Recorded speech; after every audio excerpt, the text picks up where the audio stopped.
எரேமியா 33:14 எல்லாரும் சேர்ந்து வாசிக்கலாம். எல்லாரும் எடுத்துக்கலாம். எரேமியா 33:14 வாசிப்போம். இதோ நாட்கள் வரும் என்று கர்த்தர் சொல்லுகிறார். அப்பொழுது நான் இஸ்ரவேலின் குடும்பத்துக்கும் யூதாவின் குடும்பத்துக்கும் சொன்ன நல்வார்த்தையை நிறைவேற்றுவேன். இதுல கர்த்தர் சொல்ற காரியம் என்னன்னா, நாட்கள் வரும். அப்போ அவரு குறித்த நாட்கள். அப்ப அந்த நேரத்துல என்ன செய்வாங்கிறாரு, இஸ்ரவேலின் குடும்பத்துக்கும் யூதாவின் குடும்பத்துக்கும் சொன்ன நல்வார்த்தையை நிறைவேற்றுவேன். அவங்களுக்குன்னு சொன்ன அந்த நல்வார்த்தையை என்ன செய்வேங்கிறாரு, நிறைவேற்றுவேங்கிறார். அப்போ இன்னைக்கு நம்ம ஆராய்ந்து பார்க்கும்போது நிறைய காரியத்துல என்ன செய்யறோம், நம்ம சொல்றோம் ஆனா என்ன செய்யறது இல்ல, அதை நிறைவேற்றுகிறது இல்ல. ஏன்னா கர்த்தருக்கு என்ன செய்யறோம், ஒரு சில நேரம் பொருத்தனை பண்ணுகிறோம்.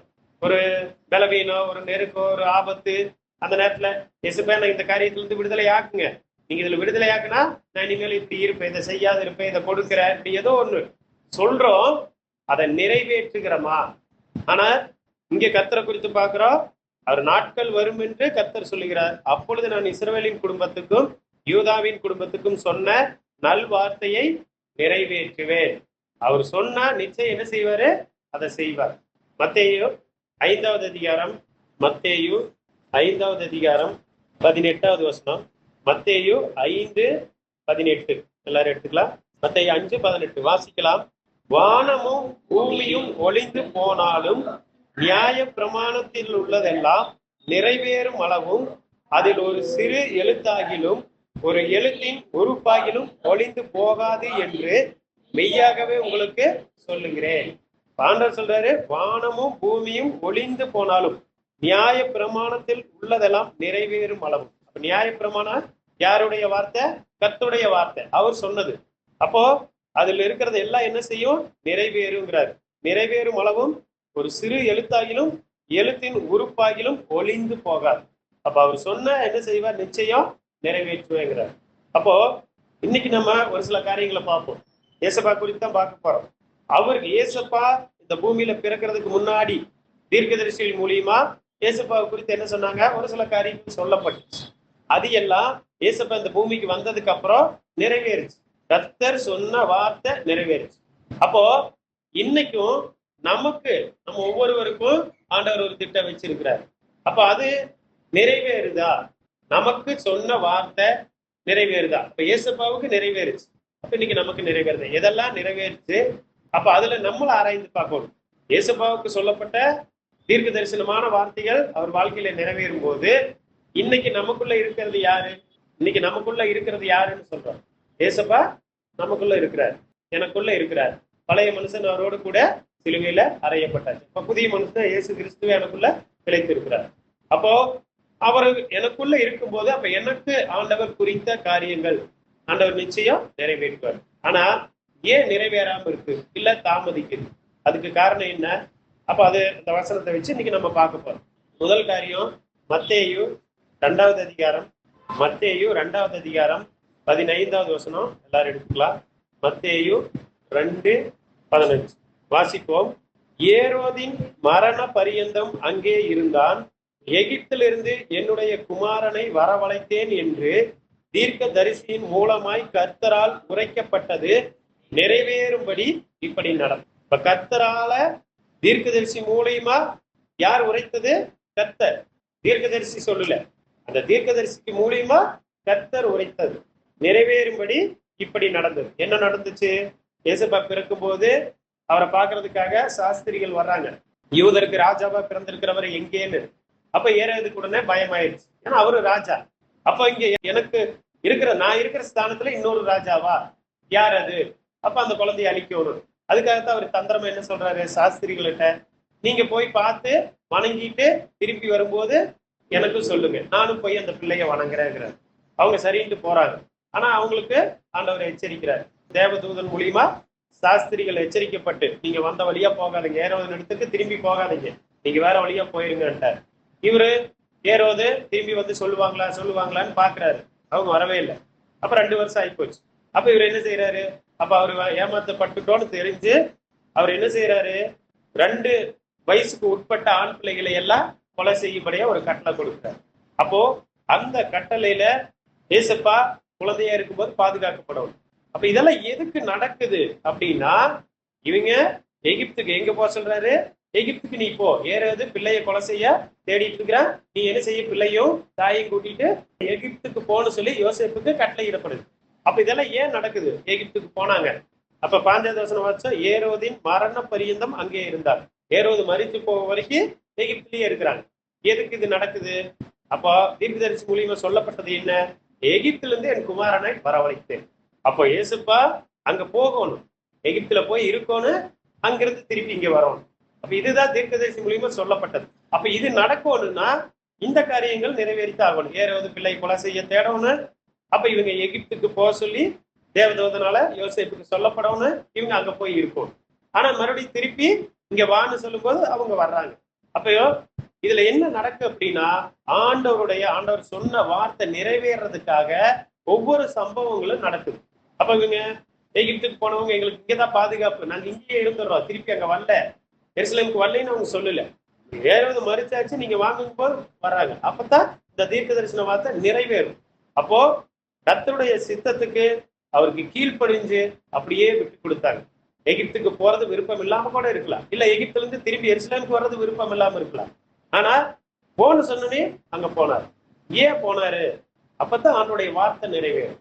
அதுக்காக ஒவ்வொரு காரியங்களும் இப்ப இன்னைக்கு நம்ம அதான் பார்க்கணும். நம்ம வாழ்க்கையில் நடக்கிற ஒவ்வொரு காரியமும் ஏன் இது நடக்குது, ஏன் என்னை கொண்டு வந்து இங்க வச்சாரு, எனக்கு பிரியமே இல்லையே, ஏன் என்ன இந்த வீட்டுல வச்சிருக்கிறாரு, ஏன் என்ன இந்த வேலை ஸ்தலத்துல வச்சிருக்கிறாரு, ஏன் என்ன இந்த ஊர்ல வச்சிருக்கிறாரு. அப்போ அது ஆண்டவருடைய சித்தம்.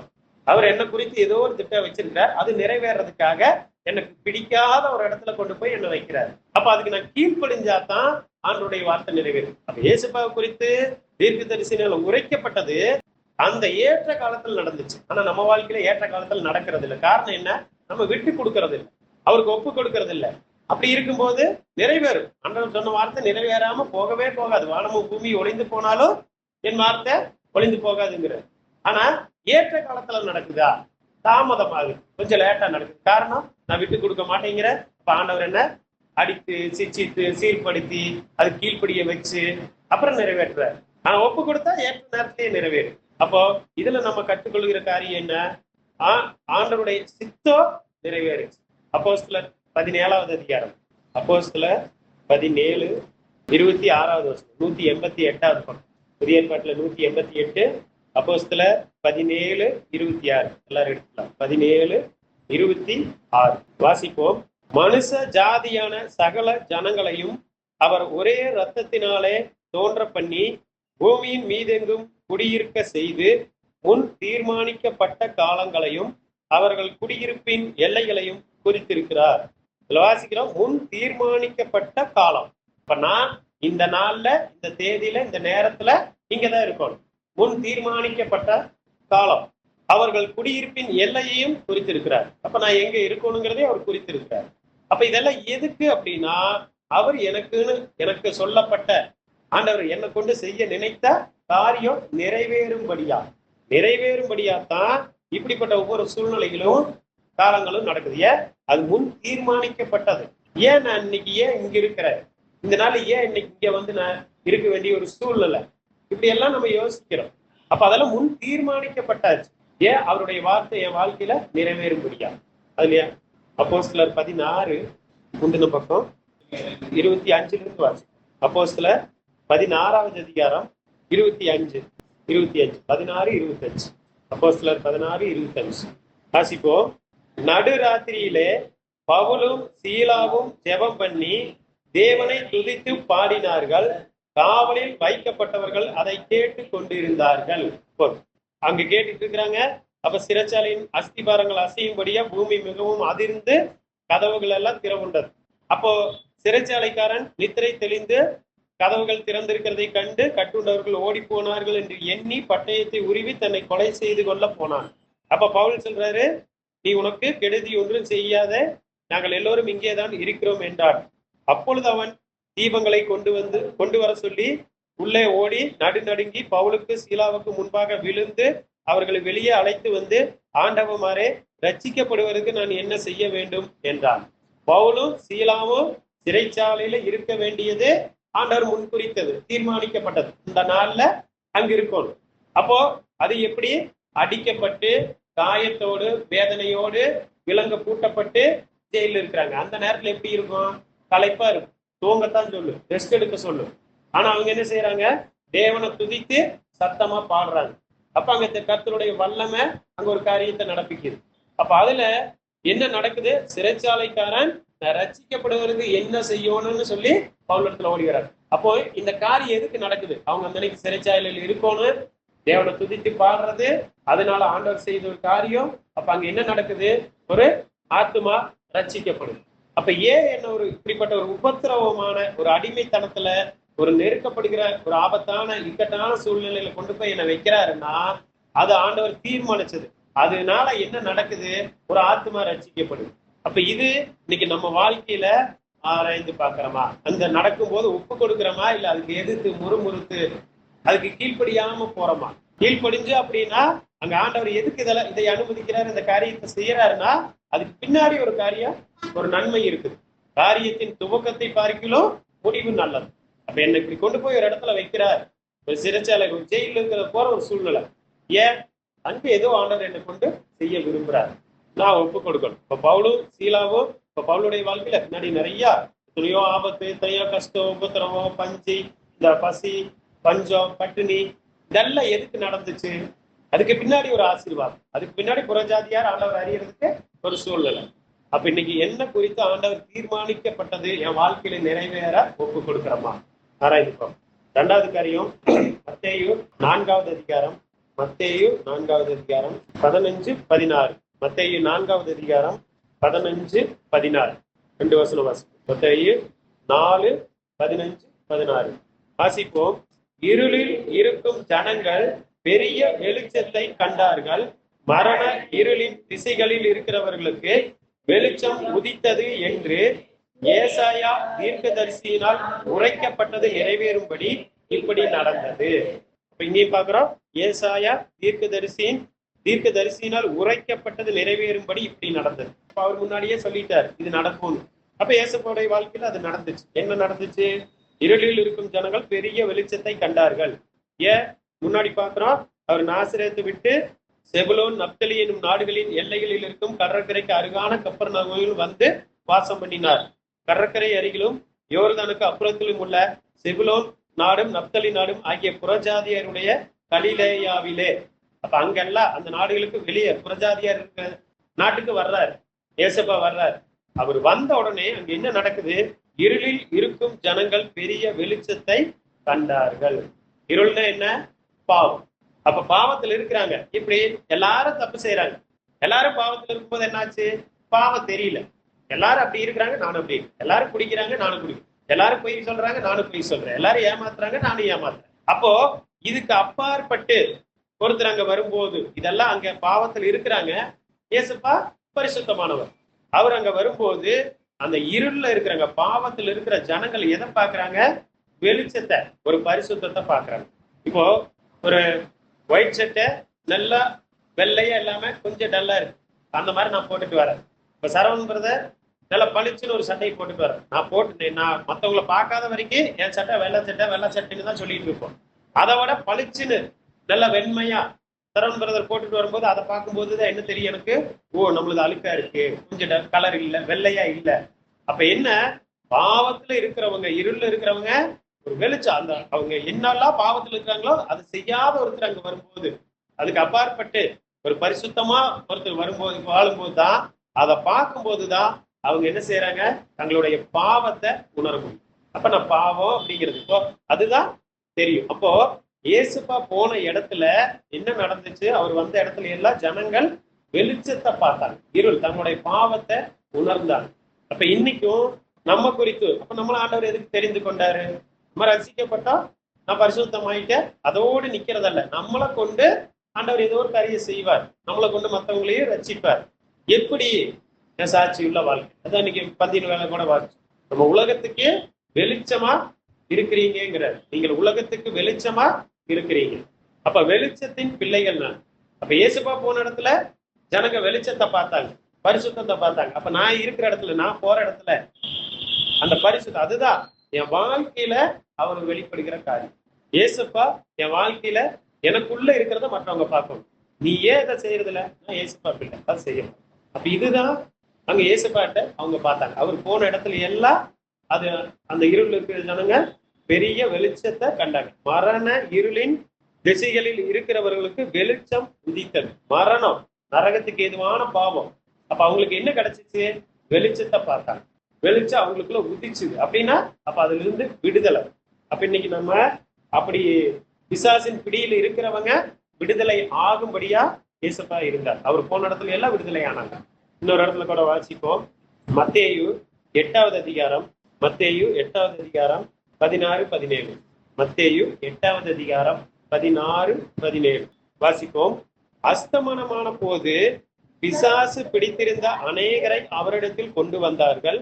அவர் அந்த ஆவிகளை தமது வார்த்தையினாலே துரத்தி வினியாளிகளை எல்லாம் சொஸ்தமாக்கினார்.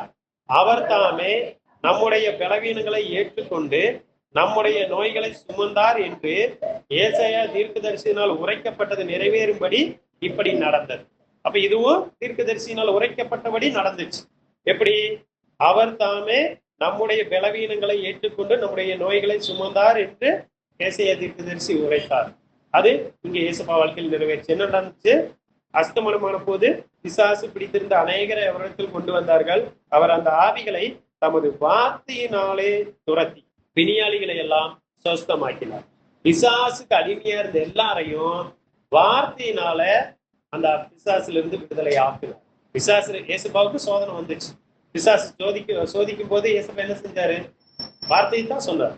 ஒரு வேற ஒண்ணு எதிர்த்து சண்டை போடல, வாக்குவாதம் பண்ணல, வசனத்தை சொன்னார். பிசாசு ஓடி போய். அப்ப இங்கேயும் தமது வார்த்தையினாலே துரத்துறாரு. அப்ப பிசாசுக்கு அடிமையா இருக்கிற ஒவ்வொருவரையும் என்ன செஞ்சாரு? விடுதலை ஆக்கினார். அப்போ ஏன் நான் போற இடத்துல, நான் இருக்கிற இடத்துல இன்னைக்கு பிசாசுக்கு அடிமையா இருக்கிறவங்க விடுதலை ஆகும்படியா இன்னைக்கு அந்த வசனம் அங்க வெளிப்படுதா? எனக்குள்ள அந்த வெளிச்சம் உதிக்கும். எனக்குள்ள இயேசுப்பாவை எல்லாரும் பார்க்கணும். அப்பதான் அவங்களுக்கு தெரியும், ஓ இது தப்பு. அது வரைக்கும் பாவங்கிற உணர்வே இருக்காது. தப்பு வெளிச்சத்தை இந்த பரிசுத்தமான ஒருத்தரை பார்க்கும் போதுதான் நம்மளுடைய பாவம் நமக்கு தெரியும். இருளில் இருக்கிற ஜனங்கள் வெளிச்சத்தை பார்த்தாங்க. பாவத்துல இருக்கிற ஜனங்கள் தங்க பாவத்தை உணர்ந்தாங்க. எங்க? இயேசுப்பா போன இடத்துல எல்லாம். அப்போ தீர்க்கதரிசிகளால் உரைக்கப்பட்டது அவர் வாழ்க்கையில நிறைவேறும். ஏற்ற காலத்துல நிறைவேறுச்சு, தாமதமாகல. இன்னைக்கும் நம்ம வாழ்க்கையில அது நிறைவேறல. நமக்கும் ஆண்டவர் ஒரு திட்டம் வச்சிருக்கிறார், நமக்கும் சொல்லி இருக்கிறார். என்னன்னு? நீங்க உலகத்துக்கு வெளிச்சமா இருக்கிறீங்க. அப்ப அந்த உலகத்துக்கு வெளிச்சத்தை காண்பிக்கிறோமா? இன்னைக்கு நான் போற இடத்துல எல்லாம் இந்த வெளிச்சம் வெளிப்படுதா? நான் ஏசப்பா பிள்ளைங்கிறது எல்லாத்துக்கும் எப்படி? நான் சொல்லி அல்ல, என் வாழ்க்கையில என் கிரியில அதை மற்றவங்க பார்க்கணும். எனக்குள்ள இருக்கிற வெளிச்சத்தை மற்றவங்க பார்க்கணும். அப்ப இது இன்னைக்கு நம்ம வாழ்க்கையில இருக்கா? அப்போஸ்தலர் 10வது அதிகாரம், அப்போஸ்தலர் 10:38 177வது பக்கம். அப்போஸ்தலர் 10:38, அப்போஸ்தலர் 10:38 177வது பக்கம் வாசிப்போம். நசரேயனாகிய இயேசுவை தேவன் பரிசுத்த ஆவியினாலும் வல்லமையினாலும் அபிஷேகம் பண்ணினார். தேவன் அவருடனே கூட இருந்தபடியினாலே அவர் நன்மை செய்கிறவராயும் பிசாசின் வல்லமையில் அகப்பட்ட யாவரையும் குணமாக்குகிறவராயும் சுற்றி திரிந்தார். எதனால அவர் குணமாக்கினாரு? தேவன் பரிசுத்த ஆவியினாலும் வல்லமையினாலும் அபிஷேகம் பண்ணினார். அப்ப அதே அபிஷேகம் இன்னைக்கு நமக்கு கொடுக்கப்பட்டிருக்கு. பரிசுத்த ஆவி நமக்கு அருளப்பட்டிருக்கு. பரிசுத்த ஆவியானவர் நமக்குள்ள இருக்கிறார். அவர் பாவத்தை குறித்து, நீதி குறித்து, நியாய தீர்ப்பு குறித்து கண்டித்து உணர்த்துகிறவர். அப்போ அவர் எனக்குள்ள இருக்கும்போது அவரால் அபிஷேகம் பண்ணப்பட்டனா இயேசுப்பாவை போல எப்படி இருக்கும்? நன்மை செய்கிறவராயும் பிசாசின் வல்லமையில் அகப்பட்ட யாவரையும் குணமாக்குகிறவராயும் சுற்றி திரிந்தார். அதுதான் அவருடைய அந்த வெளிச்சத்தை ஜனங்கள் பார்க்கிறார். பிசாசுக்கு இருளில் இருந்த ஜனங்களை வெளிச்சத்துக்கு கூட்டிட்டு வந்தார். பிசாசின் பிடியில அகப்பட்டிருக்கிற யாவரையும் சொஸ்தமாக்கினார். இப்ப இன்னைக்கும் அதே அந்த பரிசுத்த ஆவியானவர் அவருடைய வல்லமை என் மேலையும் இருக்கு, எனக்குள்ளேயும் இருக்கிறார். இப்ப நான் போற இடத்துல அந்த வெளிச்சம் வெளிப்படும். நான் வசனத்துக்கு கீழ்ப்படியும் போது, இப்போ இயேசுப்பா பிதாவுக்கு அப்படியே ஒப்பு கொடுத்தார், கீழ்ப்படிஞ்சார். அப்ப அவரை கொண்டு அந்த காரியம் கர்த்தர் செஞ்சார். தீர்க்கதரிசியினால் உரைக்கப்பட்டது நிறைவேறும். அப்போ நான் கீழ்ப்படியும் போதுதான் வசனத்துக்கு அப்படியே கீழ்ப்படியதான் அவர் எனக்குள்ள வெளிப்படுவார். அந்த வெளிச்சம் எல்லாத்துக்கும் பிரகாசம். இப்ப அது இன்னைக்கு நம்ம வாழ்க்கையில நிறைவேறுதா? ஏசப்பாவுக்கு நிறைவேறுச்சு, நமக்கு நிறைவேறும். ஆனா எப்போன்னு தான் தெரியல. ஆனா ஆண்டவர் சொல்றாரு நிறைவேறாம போகாது. அவர் சொன்னா நிச்சயம் நடக்கும். அப்ப எனக்குன்னு அவர் என்னெல்லாம் தீர்மானம் பண்ணி இருக்கிறாரோ, என்னை கொண்டு என்னெல்லாம் செய்யணும், என்னை கொண்டு யார பிசாசின் அடிமைத்தனத்துல இருந்து மீட்டு கொள்ளணும், அதெல்லாம் முன்குறித்து வச்சிருக்கிறார், தீர்மானிச்சுட்டார். ஏன் நிறைவேறலைன்னா, இன்னும் நான் ஒப்பு கொடுக்கல, அர்ப்பணிக்கல, நான் விட்டு கொடுக்கல. இன்னும் என் மாம்சம் எனக்குள்ள இருக்கு, என் சுய வெளிப்படு. அதனாலதான் ஆவியானவர் கிரியை செய்ய முடியல. ஆராய்ந்து பார்ப்போம். அடுத்தது மூன்றாவது காரியம், மத்தேயு 12வது அதிகாரம், மத்தேயு 12, 17, 18, 19. மத்தேயு 12, 17, 18, 19. 3 வசனம். 17, 18, 19. மத்தேயு 12, 17, 18, 19. வாசிப்போம். ஏசாயா தீர்க்கதரிசியால் உரைக்கப்பட்டது நிறைவேறும்படி இப்படி நடந்தது. அவன் உரைத்ததாவது, இதோ நான் தெரிந்து கொண்ட என்னுடைய தாசன், என் ஆத்மாவுக்கு பிரியமாய் இருக்கிற என்னுடைய நேசன், என் ஆவியை அவர் மேல் அமர பண்ணுவேன். அவர் புறஜாதியாருக்கு நியாயத்தை அறிவிப்பார். வாக்குவாதம் செய்யவும் மாட்டார், கூக்குரலிடவும் மாட்டார். அவருடைய சத்தத்தை ஒருவனும் வீதிகளில் கேட்பதும் இல்லை. இப்ப ஏசாயா தீர்க்கதரிசியினால் உரைக்கப்பட்டது நிறைவேறும்படி இப்படி நடந்தது. என்ன நடந்துச்சு? முன்னாடி பார்க்கும்போது 15வது வசனம், இயேசு அதை அறிந்து அவ்விடம் விட்டு விலகி போனார். திரளான ஜனங்கள் அவருக்கு பின் சென்றார்கள். அவர்கள் எல்லாரையும் அவர் சுத்தமாக்கி தம்மை பிரசித்தம் பண்ணாதபடி அவர்களுக்கு கண்டிப்பாய் கட்டளையிட்டார். இதெல்லாம் ஏன் நடக்குது? ஏசாயா தீர்க்கதரிசியில உரைக்கப்பட்டது நிறைவேறும்படி நடந்துச்சு. அப்ப அவர் உரைத்தது என்ன? அவர் எப்படி இருப்பாரு? புறஜாதியாருக்கு நியாயத்தை அறிவிப்பார்.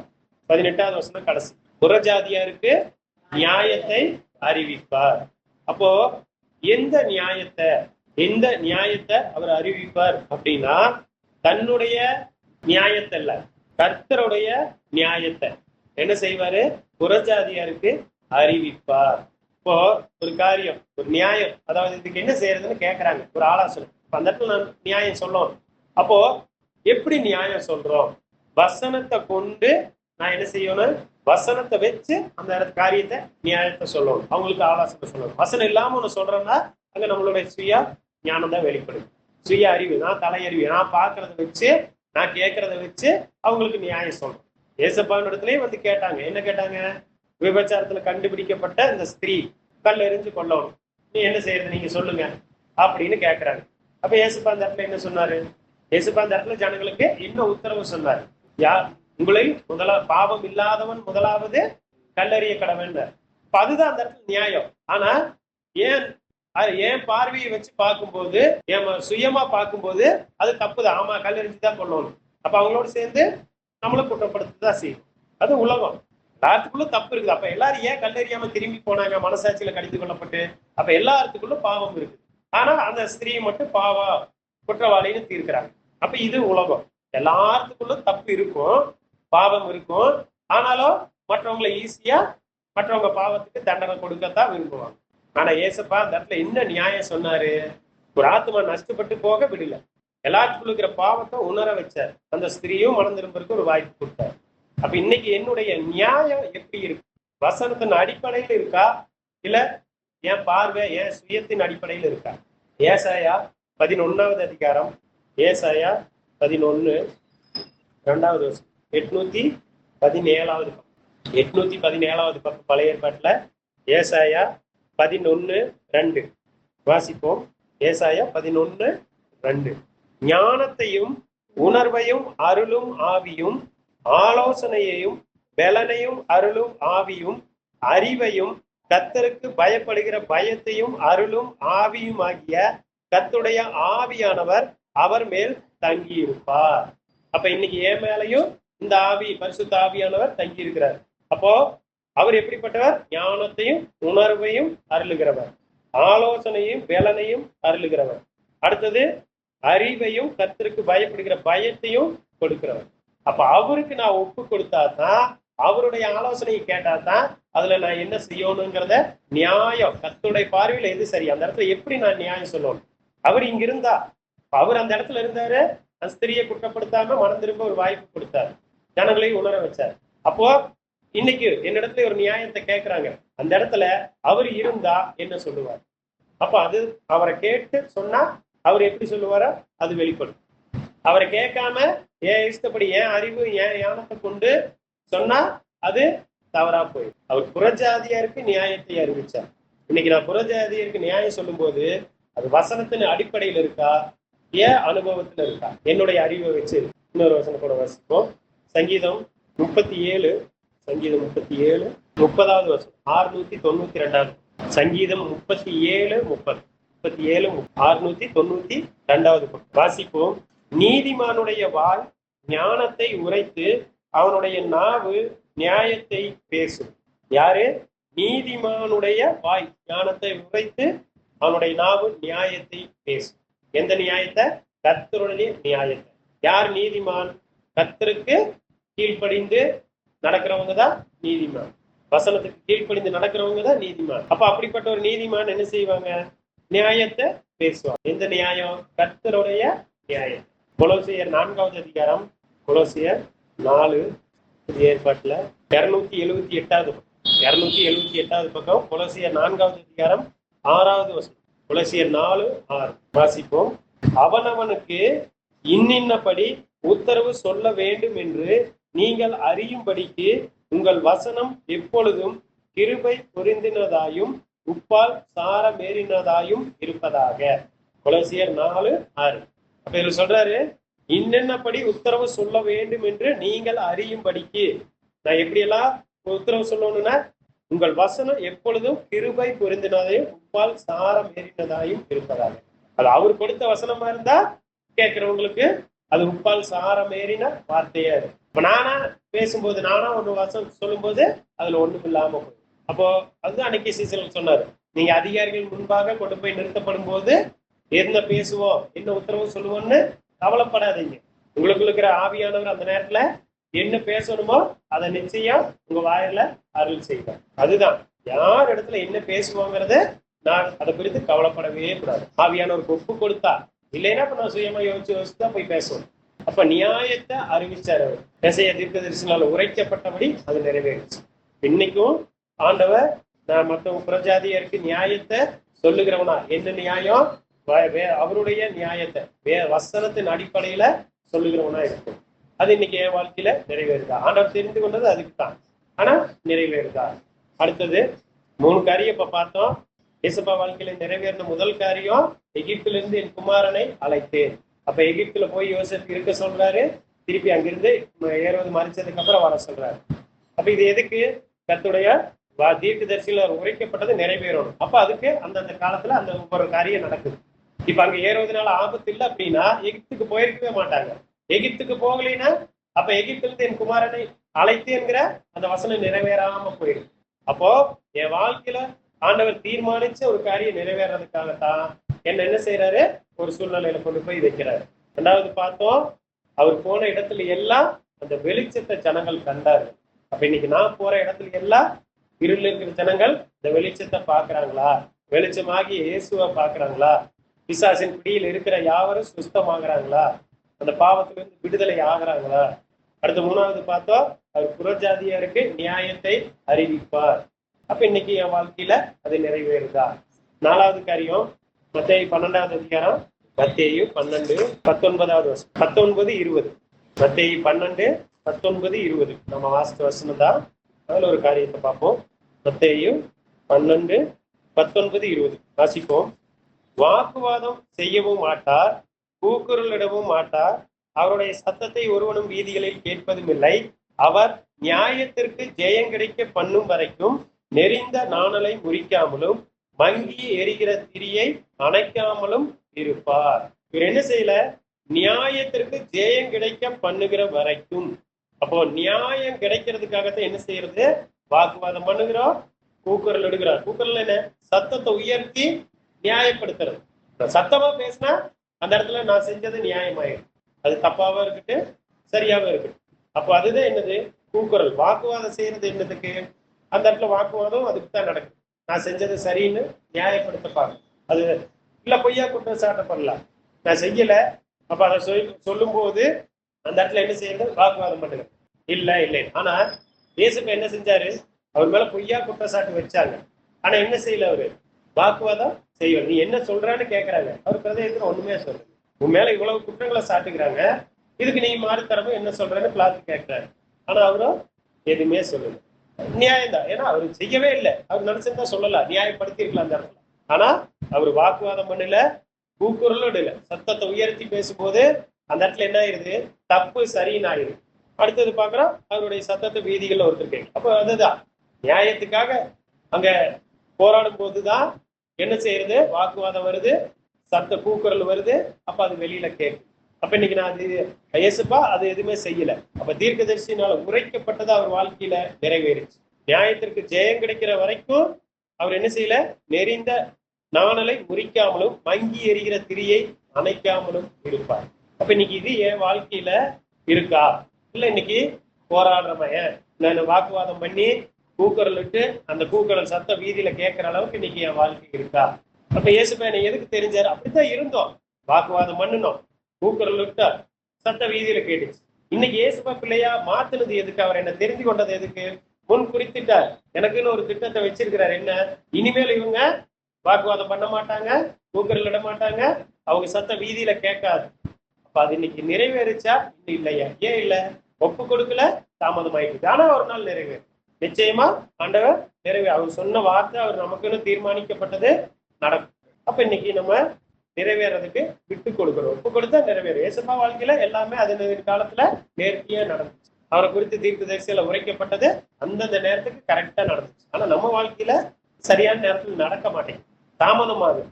ஏன் தாமதமாகுது? நான் ஒப்பு கொடுக்க மாட்டேன், இன்னும் வசனத்துக்கு கீழ்ப்படிக்க மாட்டேன். அதனாலதான் தாமதமாயிடுச்சு. யோவான் 18வது அதிகாரம், யோவான் 18:36, 18:36, 155வது வாசிப்போம். இயேசு பிரதியுத்தரமாக, என் ராஜ்யம் இவ்வுலகத்திற்கு உரியதல்ல. என் ராஜ்யம் இவ்வுலகத்துக்கு உரியதானால் நான் யூதரிடத்தில் ஒப்பு கொடுக்கப்படாதபடிக்கு என் ஊழியக்காரர் போராடி இருப்பார்களே. இப்படி இருக்க என் ராஜ்யம் இவ்வுலகத்திற்கு உரியதல்ல என்றார். அப்போ என்னுடைய ராஜ்யம் இந்த உலகத்துக்கு உரியதா இருந்தா, பிலாத்தின் இடத்துல அவர் சொல்றார். பிலாத்து கேட்கிறார். பிலாத்து பிரதித்திரமாக, நான் யூதனா? உன் ஜனங்களுக்கும் பிரதான ஆசாரியரும் உன்னை என்னிடத்தில் ஒப்பு கொடுத்தார்கள், நீ என்ன செய்தாய் என்றார். கேள்வி கேட்கிறார். அப்ப அவர் சொல்றாரு, என்னுடைய ராஜ்யம் இந்த உலகத்துக்கு உரியது அல்ல. இந்த உலகத்துக்கு உரியதா இருந்தா என்னுடைய ஊழியக்காரங்க போராடி இருப்பாங்க. அப்போ ஏன் இன்னைக்கு போராட்டம் அப்படிங்கிறது? என்ன? ஒரு நியாயத்துக்காக. எனக்கு கிடைக்க வேண்டியது கிடைக்கல, இல்ல எனக்கு உரியது எனக்கு வரல, இப்படித்தான். இதுக்காக என்ன செய்யறாங்க? இன்னைக்கு போராட்டம் பண்ணுகிறாங்க. அப்ப ஏசப்பா இந்த அவருடைய ராஜ்யம் இந்த உலகத்துக்கு, இந்த பூமிக்குரியதல்ல, அவரு பரலோகத்துக்குரியதா இருந்துச்சு. அதனாலதான் இந்த உலகத்துக்காக போராடவே இல்லை. சீசரும் அதுக்காக போராட அவர் இடம் கொடுக்கவே இல்லை. என் ஊழியக்காரர் போராடி இருப்பார்களே. இன்னைக்கு ஒரு தலைவர், ஒரு அரசியல் கட்சி தலைவரை யாரோ, அப்ப அவங்க கைது பண்ணும்போது என்ன செய்யறாங்க? அவங்களோடு இருக்கிறவங்க எல்லாம் போராட்டம் பண்றாங்க, கைது பண்ணக்கூடாது, நியாயம் வேணும் அப்படிங்கிறது போல. அப்போ அன்னைக்கு இயேசுப்பா அதுதான், அவர் குற்றம் சுமத்தி அவர் ஒரு கைதியா பிடிச்சிட்டு போய் அங்க ஒப்பு கொடுக்குறாங்க. அப்போ ஊழியக்காரர் போராடல. ஏன் போராடல? அவர் நியாயத்துக்காக போராடவே இல்லை, அமைதியா இருந்தார். ஏன்? எது நடந்தாலும் நன்மைக்கு தான். பிதா அனுமதிக்காம ஒரு காரியம் நடக்காது. அப்ப இன்னைக்கும் நமக்கு அந்த விசுவாசம் இருக்கா? இயேசுப்பா அனுமதிக்காம நமக்கு எந்த காரியமும் நேரிடாது. அப்ப இந்த சூழ்நிலை ஆண்டவர் அனுமதிச்சிருக்கிறார். எனக்கு கிடைக்க வேண்டியது கிடைக்கல, ரைட், அதான் ஆண்டவர் ஏதோ அனுமதிக்கிறார். அப்ப அவர் இடத்துல ஜெபம் பண்ணிட்டு பொறுமையா இருக்கும்.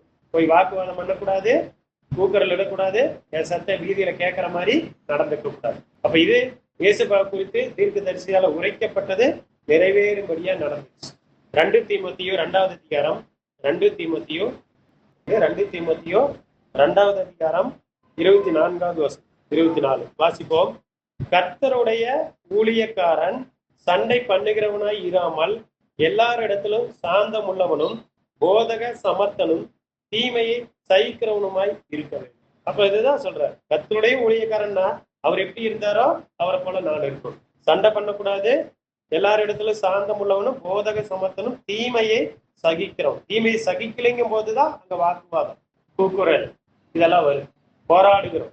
அடுத்தது பார்க்கிறோம், அதுலயே 25வது வசனம். எதிர் பேசுகிறவர்கள் சத்தியத்தை அறியும்படி தேவன் அவர்களுக்கு மனம் திரும்புதலை அருளத்தக்கதாகவும் பிசாசானவனுடைய இச்சையின்படி செய்ய அவனால் பிடிபட்டிருக்கிற அவர்கள் மறுபடியும் மயக்கம் தெளிந்து அவன் கண்ணிக்கு நீங்கத்தக்கதாகவும் சாந்தமாய் அவர்களுக்கு உபதேசிக்க வேண்டும். அப்ப ஏன் அவங்க அதெல்லாம் எனக்கு செய்யறாங்க, எனக்கு தீமை செய்யறாங்க, எனக்கு கொடுக்க வேண்டியது கொடுக்கல? அப்போ பதிலுக்கு அவங்க இடத்துல நான் சண்டை போடாம வாக்குவாதம் பண்ணாம என்ன செய்யணுங்கிறாரு, அவங்க பிசாசானோட இச்சையின்படி செய்ய அவனால் பிடிபட்டிருக்கிற அவர்கள் மறுபடியும் மயக்கம் தெளிந்து அவன் கண்ணிக்கு நீங்கத்தக்கதாகவும் சாந்தமாய் அவர்களுக்கு உபதேசிக்க வேண்டும். சாந்தமா அந்த இடத்துல பொறுமையா உத்தரவு சொல்றாங்க. அது இன்னைக்கு முடியுதா? முடியும். எப்படி? ஏசப்பாவுக்கு ஒப்பு கொடுத்தா. ஏன் சுய இருந்துச்சுன்னா முடியாது. அது எப்படி? அப்படியெல்லாம் போய் அவங்களால பொறுமையா பேச முடியாது. சண்டை போட்டா தான் அவங்க இடத்துல வந்து வாங்க முடியும். அதான் சொல்றாங்களே பழமொழி, மயிலே மயிலேன்னா இறகு போடாது, அது போய் பிடிச்சு கொடுங்கணும். அந்த மாதிரி அவங்களா கொடுப்பாங்கன்னா கொடுக்க மாட்டாங்க. நான் போய் போராடுங்கிறது எனக்கு கிடைக்கும். அது உலகம். ஆனா இங்க ஏசப்பா சொல்றாரு, நீ அப்படி இருக்கக்கூடாது. அப்போ இயேசுபாவை குறித்து தீர்க்கதரிசியால் உரைக்கப்பட்டது நிறைவேறுச்சு. என்ன ஆண்டவர் எதுக்காக அவர் பிள்ளையா தெரிந்து கொண்டாருன்னா, நான் அவரை போல மாறணும்னு. அப்ப இன்னைக்கு மாறி இருக்கிறோமா? இல்ல இன்னும் வாக்குவாதம் கூக்குரல் என் சத்த வீதியில கேட்கும்படியா நான் நடந்து ஆராய்ந்துப்பேன். அடுத்தது 5வது காரியமா, மத்தேயு 21வது அதிகாரம். மத்தேயு 21வது அதிகாரம் 4வது வசனம். 21:4 வாசிப்போம்.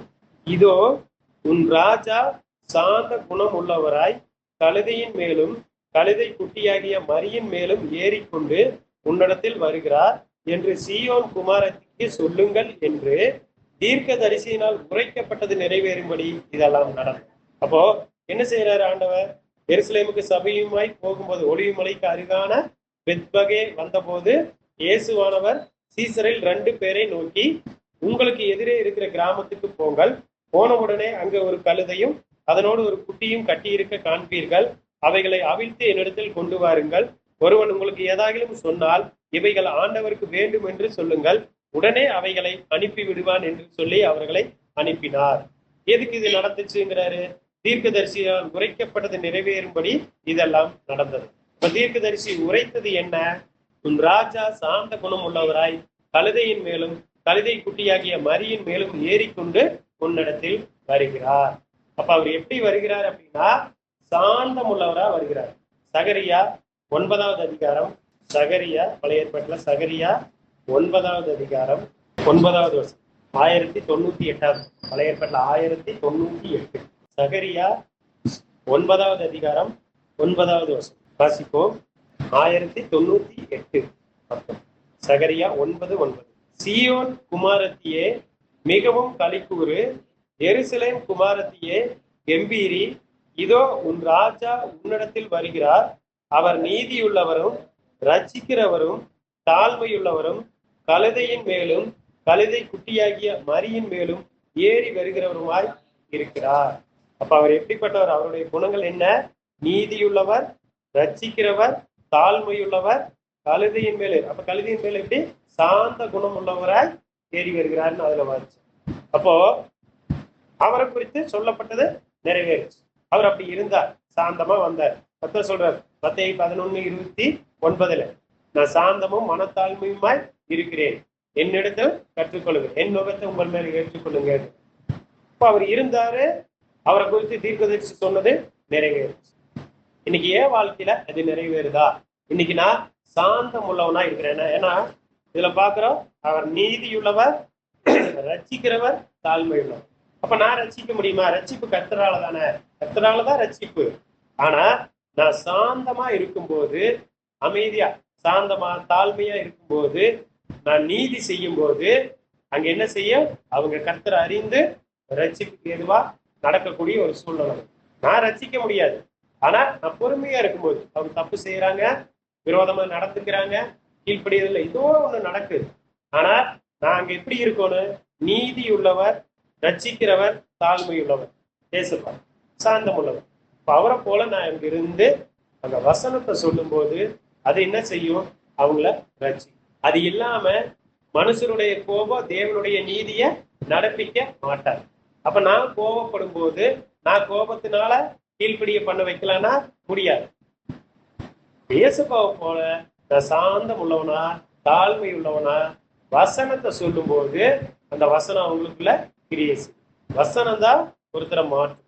நான் கோபப்பட்டு எதிர்த்து நின்று சண்டை போட்டு ஒருத்தரை மாற்றவே முடியாது. சொல்லிட்டாரு, மனுஷனுடைய கோபம் தேவனுடைய நீதி நடத்திட்டார். ஆண்டவர் கோபப்பட்டார். எதுக்கு? தேவாலயத்துல அது கல்லர் குகையா மாத்தினாங்க. அப்ப இது ஜெப வீடு, இதை நீங்க வியாபாரம் ஆக்கிட்டீங்கன்னா அவங்க ஜனங்க மேல கோபப்பட்டார். அது என்ன கோபம்? அது நீதியுள்ள கோபம். கண்டிக்கலாம், ஆனா கடுமையா இருக்கக்கூடாது. அது ஒரு சாந்தம், அமைதல், தாழ்மை இருக்கும். கடினமான வார்த்தைகள் புண்படுத்துமே தவிர ரட்சிப்புக்கு எதுவா நடத்தாது. அப்ப இன்னைக்கு ஏன் அது வருது அப்படின்னா, மாம்சம். இன்னும் மாம்சம் தான் நமக்குள்ள என்ன வருது? வெளிப்படும். எனக்குள்ள அவர் இருந்தா, இயேசுபா குறித்து தீர்க்கதரிசியால் உரைக்கப்பட்டது நிறைவேறிச்சு. அவர் சாந்தம் உள்ளவரா இருந்தார். இயேசுபாவை சொல்றாரு, நான் சாந்தமும் மனத்தாழ்மையுமா இருக்கிறேன், நீங்க என் நுகத்தை உங்க மேல ஏற்றுக்கொள்ளுங்க. அப்ப ஏற்றுக்கொள்ள மாட்டேங்கிற அவருடைய நுகத்தை ஏற்றுக்கொள்ளல. அதனாலதான் இன்னும் என்ன வெளிப்படுது? எனக்குள்ள அந்த கோபம், எரிச்சல் இதெல்லாம் வெளிவந்துட்டு. சாந்த குணம் நான் வசனம் சொல்லுது, உங்களுடைய சார்ந்த குணம் எல்லா மனுஷருக்கும் தெரிந்திருப்பதாக. ஆனா தெரியுதா? என்னுடைய சார்ந்த குணம் எல்லா மனுஷருக்கும் தெரியும், கொஞ்சம் பேருக்கு மட்டும் இல்ல. எல்லாரிடத்துலயும் என்னுடைய சார்ந்த குணம் தான். என்னுடைய சார்ந்த குணம் இல்ல, எனக்குள்ள இருக்கிற இயேசுபாவுடைய குணம் தான் அது. அது வெளிப்படும். அப்பதான் அவரு அறிந்து கொள்ள முடியும். இவங்க இல்ல, என்னால அல்ல, என்னால சாந்தமா இருக்கவே முடியாது. ஆனா எனக்குள்ள இருக்கிறவர், இந்த உலகத்தில் இருக்கிறவனை விட உங்களில் இருக்கிறவர் பெரியவர். அப்ப எனக்குள்ள இருக்கிறவரு எனக்கு அந்த குணத்தை கொடுக்க முடியும். என்னை சாந்தமா இருக்க வைக்க அவரால முடியும். அப்ப என்னையும் ஆண்டவர் அழைச்சது எதுக்கு? அவர் நுகத்தை நான் ஏற்றுக்கொள்ளணும் தான். அப்ப அவர் நுகத்தை ஏற்றுக்கொள்ளும் போது எனக்குள்ள என்ன இருக்கும்? சாந்தம் இருக்கும். அப்ப அவரை குறித்து உரைத்தது நிறைவேறிச்சு. அப்ப ஆண்டவர் என்ன தெரிந்து கொண்டதும் நிறைவேறும். அப்ப ஏன் தாமதமாகுது, நிறைவேறல அப்படின்னா, நான் ஒப்பு கொடுக்கல, அவர் நுகத்தை இன்னும் நான் ஏற்றுக்கொள்ள மாட்டேன் அப்படின்னு. அந்த நுகம் எனக்கு பாரமா இருக்கு. ஆண்டவர் சொல்றாரு, அது உங்களுக்கு பாரமாகல, அந்த என் நுகம் லகுவாயும் மெதுவாயும் இருக்குதுங்க. ஆனா அது நம்ம பார்வையில் எப்படி இருக்குது? பாரமா இருக்கு. அவருடைய நுகம் எனக்கு பாரமா இருக்கிறதுனாலதான், அதை ஏற்றுக்கொள்ளாததுனால, என்னுடைய நுகத்திலேயே நடக்கிறதுனால அது இன்னும் என்ன சாந்த குணத்தை வெளிப்படுத்த விடவே மாட்டேன். இப்போ ஆராய்ந்து பார்ப்போம். இங்க 5 காரியம் பார்த்திருக்கிறோம். அப்ப இன்னைக்கு ஆண்டவர் என்ன சொன்னாரு? இஸ்ரவேல் குடும்பத்துக்கும் நாட்கள் வரும், அப்ப இஸ்ரவேல் குடும்பத்தாருக்கும் யூதா குடும்பத்துக்கு நான் சொன்ன நல்வார்த்தை எல்லாம் நிறைவேறும். அப்ப இன்னைக்கும் என்னை குறித்து ஆண்டவர் வச்சிருக்கிற திட்டம், எனக்குன்னு முன் குறித்த காரியங்கள் இன்னைக்கு என் வாழ்க்கையில நிறைவேறுதா? இயேசுப்பா வாழ்க்கையில அவர் குறித்து தீர்க்கதரிசியால் உரைக்கப்பட்டது எல்லாம் நிறைவேறுச்சு. அவர் வாழ்க்கையில எப்படி நிறைவேறுச்சு? அதன் காலத்துல நேர்த்தியா நிறைவேறுச்சு. ஆனா இன்னைக்கு நம்ம வாழ்க்கையில அந்தந்த காலத்துல நிறைவேறவே மாட்டேங்குது. தாமதமா லேட்டா தான். ஏன்? கீழ்படியாததுனால, ஒப்பு கொடுக்காதனால அது லேட் ஆகிட்டே போகுது. அவர் சொன்ன வார்த்தை நிறைவேறும், ஆனா உடனே நிறைவேற மாட்டேங்குது. கொஞ்சம் கால தாமதமா. இன்னைக்கு பார்த்தோம், இதுல எல்லாம் நிறைவேறி இருக்கா? இல்ல இன்னும் இதுலயும் நம்ம வாழ்க்கையில இன்னும் நிறைவேறல அப்படிங்கிறதுனாலதான் ஆண்டவர் பேசுறாரு. இன்னும் நீங்க உங்களுக்குள்ள இந்த வார்த்தை நிறைவேற நீங்க இடம் கொடுக்கணும். அப்ப இன்னைக்கு ஒப்பு கொடுங்க. அப்ப வருகிற நாட்களையும் ஆண்டவர் நம்மையும் அப்படி மாற்றுவார். அவருடைய வார்த்தை நம்ம வாழ்க்கையில நிறைவேறும்படியா ஆண்டவர் நிச்சயம் கிரியை செய்வார். ஆராய்ந்து பார்த்து ஒப்பு கொடுங்க.